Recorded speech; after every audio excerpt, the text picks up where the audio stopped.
We are joined by Georgia head coach Kirby Smart, along with student athletes Brock Bowers and Javon Bullard. Coach, when you're ready, we'll take an opening statement before questions. Thanks for you guys showing up. Appreciate the coverage you guys give us. Not quite as full a room as it was last year, so I guess some of you guys celebrated last night. But appreciate you being here. Appreciate the coverage you give us and what college football means to so many. And I appreciate these two young men for what they've meant to our program, and all our fans that spent a lot of money to come out here and celebrate with us and play in a national championship, which is really hard to do. I have a great appreciation for our players, our coaches, our training staff, our support staff. There's just like hundreds of people that sacrifice time away from their family to give us an opportunity to play in an event last night. And a lot of thanks to the CFP for what they put on, and an incredible event, and we certainly appreciate it. We're going to take our first question right down here, very front. Hey, Kirby, Zach Klein from Channel 2 in Atlanta. First thing, Stetson was supposed to be here this morning. How's the young man feeling the day after?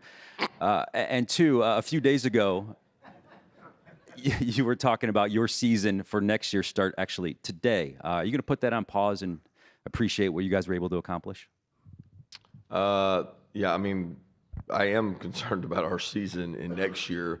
I'll be thinking about that the entire flight home and things we can do right now. Like what's important now, right? WIN, that's our motto. And I know people think that's like unheard of, but you actually have to. There'll be time to take off. It's just not today because decisions are imminent. We have several players on our team who stuck it out. Like they didn't have to. They could have said, "I'm going in the portal." We had several guys that said, "Coach, I'd like to go in the portal. I'm going to go in the portal, but I want to win a national championship." And like that makes me want to cry because they did it for the team over themselves, and that makes me really proud. So that time is now for them because the portal is a real thing. It's a vehicle to go somewhere else where you can be successful, and we had some guys make sacrifices to do that. So I think that's pretty cool.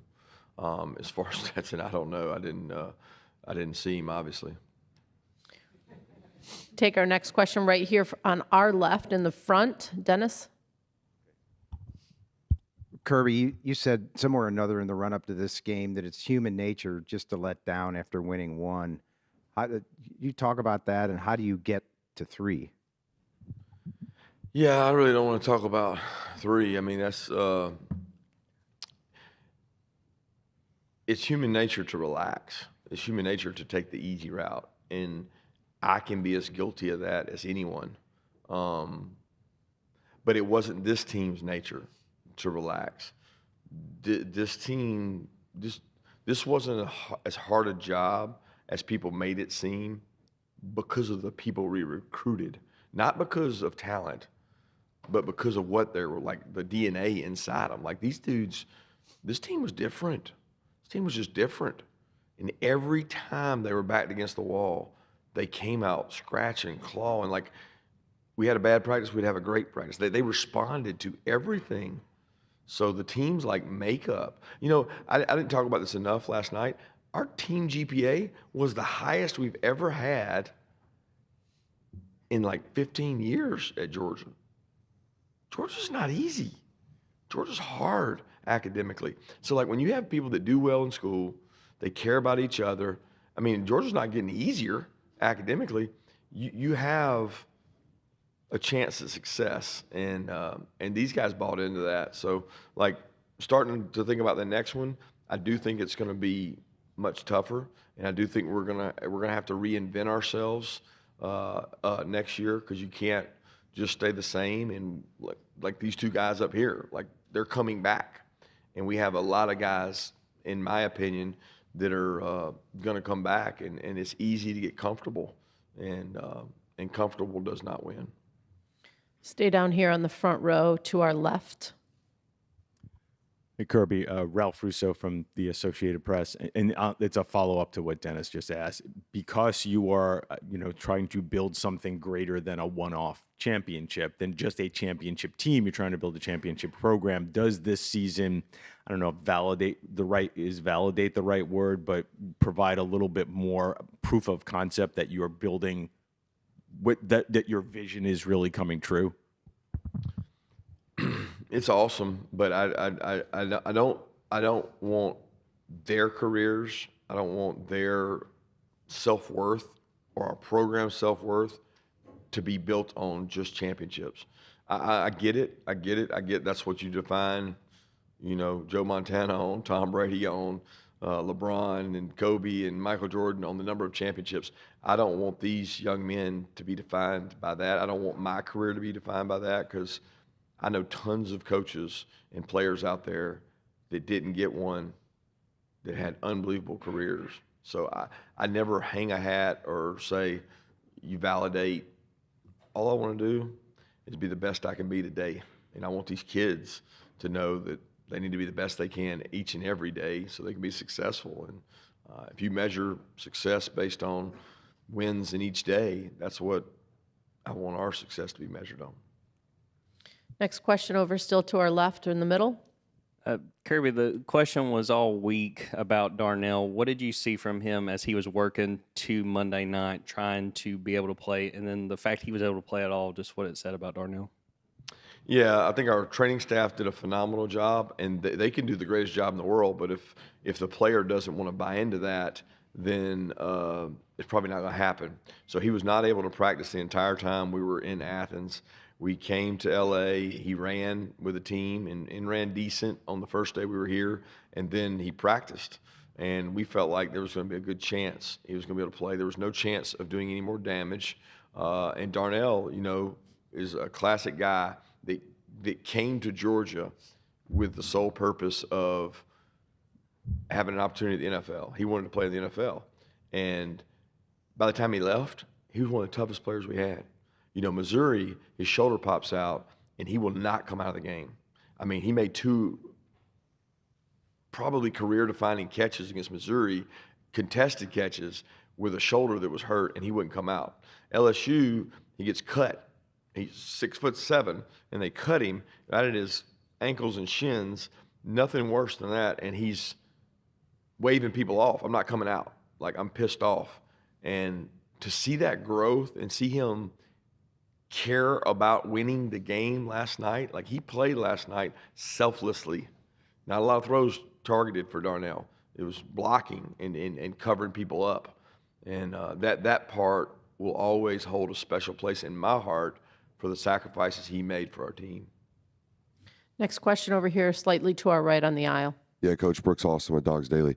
I feel like I watched you guys morph week in and week out. At one point this season, you said there was 0 overlap for 4 weeks defensively. What kind of football intelligence, you talked about the GPA, what kind of football intelligence does it require to have to play at Georgia?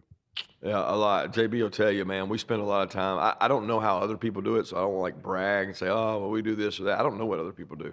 But I do know at our place, we expand the brain. Like we stretch it and we stretch it and we stretch it. And then when you need to stretch it more in the game and change something, they have a comfort level with change. Like he sits in a meeting every day. We make him talk. We make him communicate. We make him take notes because we think that's going to be the difference in the end.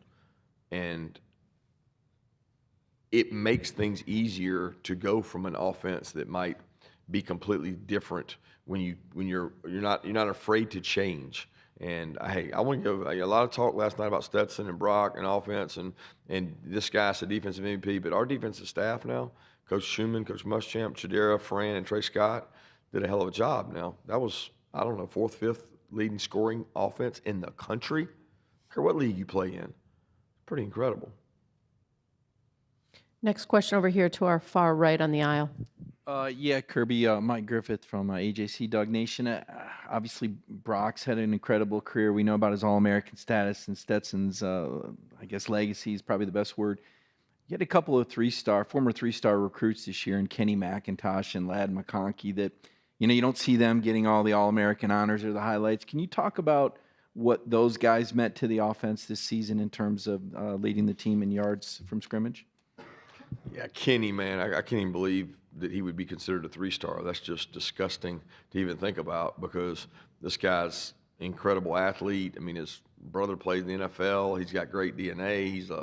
He's you know, Kenny is a great example of our program. He came in as a, you know, chubby kid with a great smile, playing behind people and didn't know how to play on special teams. He left as like an alpha leader, and when he spoke, people really listened to Kenny. Like, I've never seen a person will a team to a win like he did in Missouri. You know, the guy was basically running crippled out there against Missouri and pounding people and running the ball. He took over games. I can remember the Florida game after the fumble. I'll never forget the visualization I have of he fumbles, and we say, you know what, we got to come back to Kenny. And he comes back with vengeance, running the ball, just mad.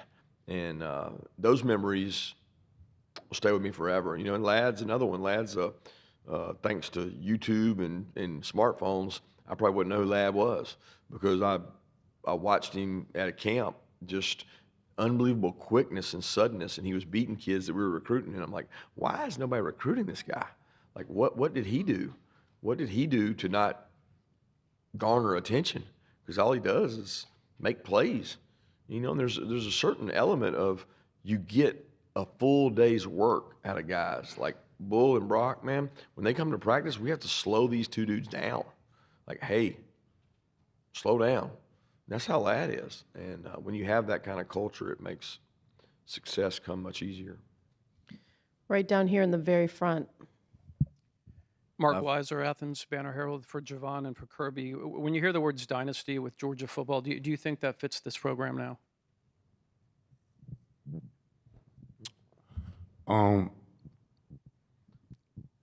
I mean, this place is special. It's special to all of us. I know it's special to Coach Smart. I know it's special to me. Just growing up as a kid from the state of Georgia and playing for the University of Georgia, it's special. So the word dynasty, I mean, it's something that we're building together, and that was built before us, and it's going to continue to be built after us. So we're just trying to leave our legacy and leave this place in good hands. You know, what's cool is listening to the guys in the locker room. That locker room last night, you know, it's first class, as good a facility as there is. And I mean, it's probably the newest NFL stadium for all I know. And you got Jamari in there, you got N'Kobe in there, you got DK in there, you got Sony in there. There's so many guys that played come back, and they talk about how much they miss it. And I always tell our players, the players think I'm crazy. They're like, oh, whatever, we want to get to the NFL. All you do when you get to the NFL is want to be back in that locker room. Because there's never, I don't care what locker room you got in the NFL, there's never that feeling of brotherhood because the guy across from you is trying to take your job. And in our locker room, it's so different. And to be around that last night, it brings to me that we built something special because these guys want to come back. They want to talk to the other guys. Monty Rice, I mean, this guy, he sacrificed everything for our program and unfortunately didn't get a chance to win one. But I tell them all the time, they're part of these because they created the culture that allows us to win it now. And that's what's special. Right down here in the very front row. Chip Towers, Atlanta Journal-Constitution. For Brock, when did you find out this morning that you were going to be coming here? And for Coach Smart, you're flanked by a couple of sophomores right there. We assume they're coming back, but where are you right now with roster management kind of knowing? Are you still actively dealing with, hey, he might go in the portal, hey, he may turn pro? Where are you with knowing what you got coming back next year? Yeah, for me, I was coming off the elevator. I saw Coach Smart, and I started walking to go eat some breakfast, and I just got a call, and they said, you're in the bullpen coming to media. I was like, okay. I mean, Stetson's not going to make it. I was like, I guess I got to go. So, yeah.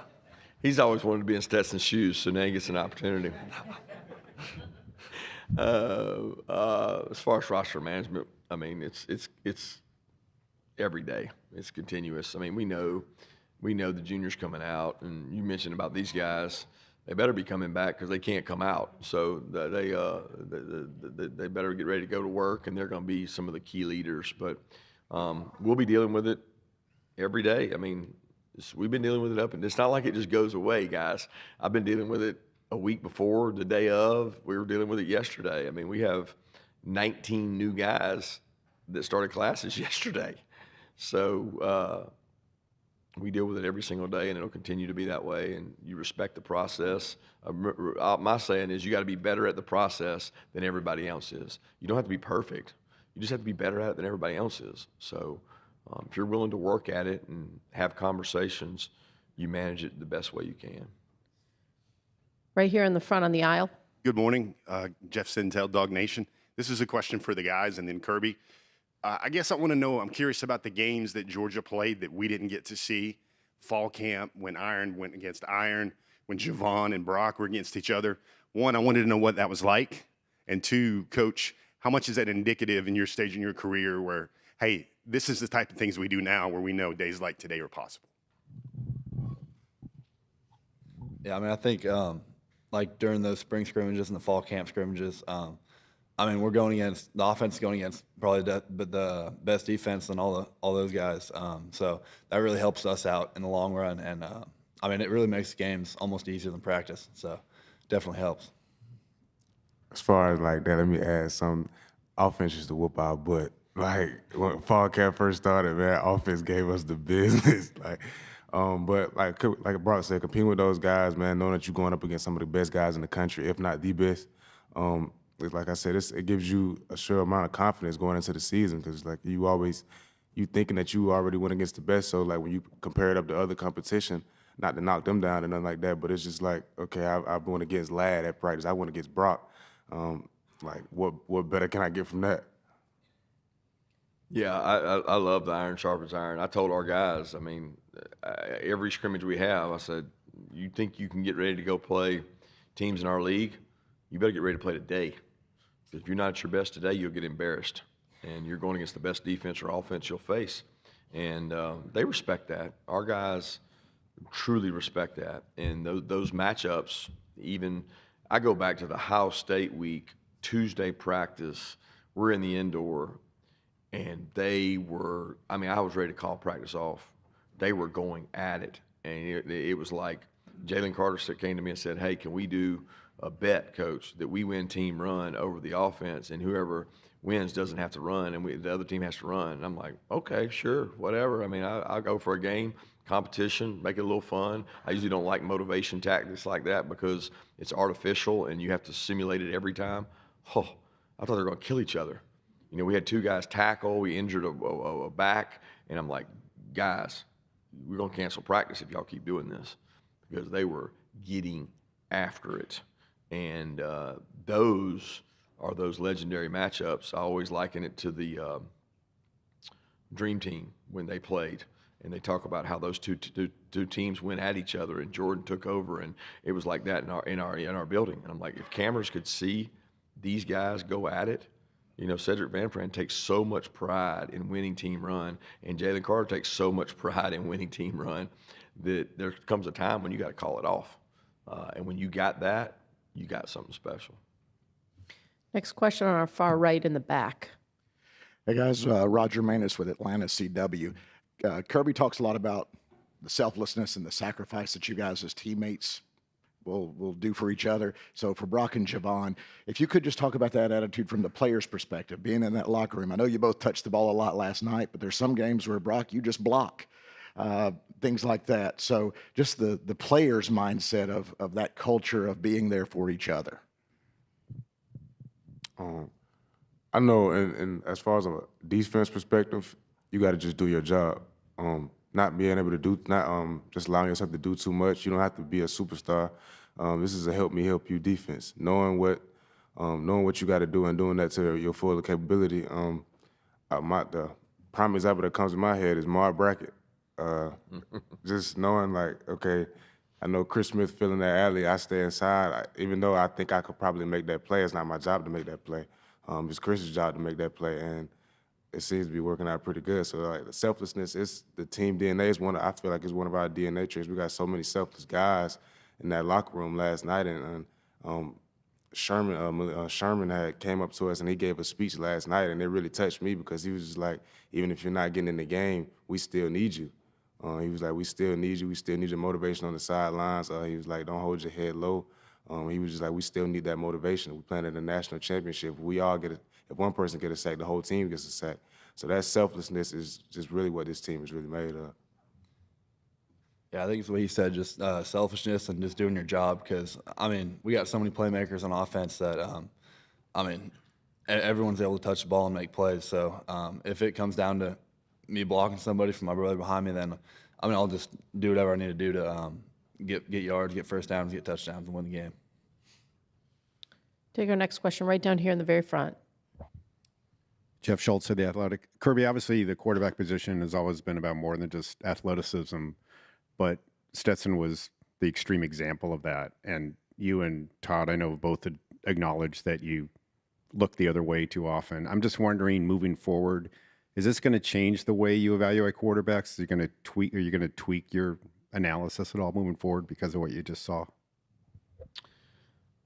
Oh, I don't know that it'll change the analysis. I definitely put a heavier weight on mobility because of Stetson. I wouldn't say this year, I mean, it changed for me as he had success. I mean, last year, his mobility was the difference in a lot of games. I mean, having been a defense coordinator in this league, when you can't account for the element, the extra element, the 11th guy in run game, and it's not even the run game. It's like people pass rush so well now that he's going to have to make a play with his feet. There's a great example last night. I don't know the situation. I don't know if it's first, second quarter. We go empty. They max blitz us. They bring 6 on 5. Everybody does it in college football. We do it, and you can't block one, right? And it reminded me of the Auburn play when Stetson had just taken over. They had a free rusher on him on his outside shoulder. He spins out, beats the guy, and I'm like, who is that? Oh, that's number 13. Well, that's the fast guy. That's D. Winters. He splatters people. So your quarterback just took their defensive coordinator and said, you call the perfect call, and players make plays. So does it change our criteria? I don't know if it changes the criteria. It definitely puts more weight on mobility, and that's a really important factor. I mean, like a scale of 1 to 10, if Stetson's a 8 mobility, you probably can't win without a 6 or a 7 because you got to have somebody that can step out of the way and avoid things in his athleticism. But it's rare to find the athleticism, mobility, but the mental capacity to handle the volume of offense, which that's what makes Stetson unique. Take our next question to our left in the middle. Jordan Hill, Dog C47. Question for Javon. Obviously, you guys on defense are losing some talent to the NFL, but what stands out to you about the guys that are coming back on defense in 2023? We're a young group. We knew that coming into this year, but just those guys that, let me speak on those guys that are leaving, just a special group of guys. I know a guy that touched me is Chris. I'm gonna miss Chris. Chris is like a brother to me on and off the field. Jalen Carter, like I'm gonna miss JC. But speaking on those guys that are still there, we still got a season to play. It's college football. Those guys came in, they did their thing. They left with a great legacy, and they left with a lot of pride. And we thank them for that, and we love them. But like I said, we still got to play football, and the guys that are coming back are gonna be ready to work here come next season. Take our next question from the camera platform. Brandon Adams from Dog Nation. This question's for Kirby. You talked about Ladd's story a little earlier. Javon, maybe somewhat similar. In the recruiting process, how important is that scouting part of this? The ability to maybe see what other programs have missed in terms of some of the success stories that you have on this team this year and really throughout your entire time here as Georgia coach? Yeah, I don't think anybody's got it figured out. I certainly don't think we have a secret sauce for identifying players. We all watch the same tape. The problem is I've come to the conclusion there's very minimal difference between player A and player B if they're both starting, both playing, and they're both getting recruited by SEC schools. There's minimal difference. The difference is in the hardwiring of that player. And I don't know, we all talk about it. We all say, well, I want the right guy. I want intangibles. I want him to have this and that and this and that. Like, the difference in these two is they hate to lose. Like, these guys hate to lose against each other day in and day out. And I've started saying, you know what? you're going to sign 3D tackles, you're going to sign 5 DBs, you're going to sign 2 tight ends, you're going to sign a quarter. Sign the ones that can't stand losing. And, you know, the ability part is important. It's not to be diminished, but sign the right mental makeup and get people that can develop. And how do you measure that, right? Like you can't measure that just on a phone conversation. You know, these two guys were Zoom babies. They Zoomed. And this guy sent in 100 videos. We've heard about his videos, but Coach Monken Zoomed with him and his coach to sell his coach on how we could use him to make him believe that, you know what, I can be a part of a offense that hadn't used the tight end that way. And so he had to sit on a Zoom, and I'm like, if they'll sit on a Zoom during COVID, they'll probably be successful, because most people won't do that. In recruiting, kids are like, I'm not sitting on a Zoom and talking about that. Well, this guy was sending in videos out in his backyard. You know, he's got a military background. And when you got a military background, you probably got some toughness and some makeup about you that makes you the right way. And we've been fortunate to make some good decisions on kids that, you know, maybe other programs didn't value their intangibles enough. Take our next question to our slight left in the middle. Yeah, Connor Riley, Dog Nation. This is for Kirby. Nolan Smith was obviously pretty emotional last night. What makes your relationship with him unique, and what does it say about him that his voice was still just as loud when he wasn't playing for this team as it was when he was?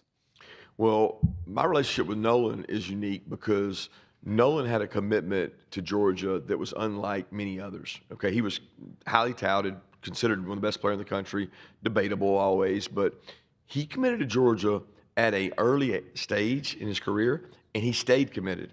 And Nolan's one of those rare guys that saw the value in being from Georgia, committing to Georgia, never wavering from Georgia, and leading the class. It reminds me of Richard LeCount, where he just said, you know what, I'm coming, that's where I'm going, and I'm going to affect others. And he never veered from that. He has some of the toughest DNA qualities I've ever been around. The guy with physical toughness. I mean, you can ask these guys. He never shuts up in the locker room. He's like a motor mouth, but he is people embrace and enjoy him. You know, of our captains, he was the leading vote getter, so it tells you everybody respected him, and he was not playing. Okay, and he was going to check out and go train and go work out. And I said, Nolan, it'll be the greatest mistake of your life if you leave right now and don't finish this, because people will remember how you finished. Whether we win or lose is irrelevant, but the rest of your life, you will be remembered. Were you a captain? Were you there for everybody? Did you stand by this team? Did you impact them in a way without being on the field? Because NFL teams will value someone who can impact their team when they're not playing. And I told him the Ohio State win, about 20% of that win goes to him, because he was over on that sideline, never doubting, and just kept preaching. And it's little things like that make a difference in a team. 2 last questions. I know who you are. We're going to start the first one right here on our slightly to our right. Yeah, Brooks Austin, Dogs Daily. Coach, I've heard football coaches for years talking about finding your why. What's your why? These men.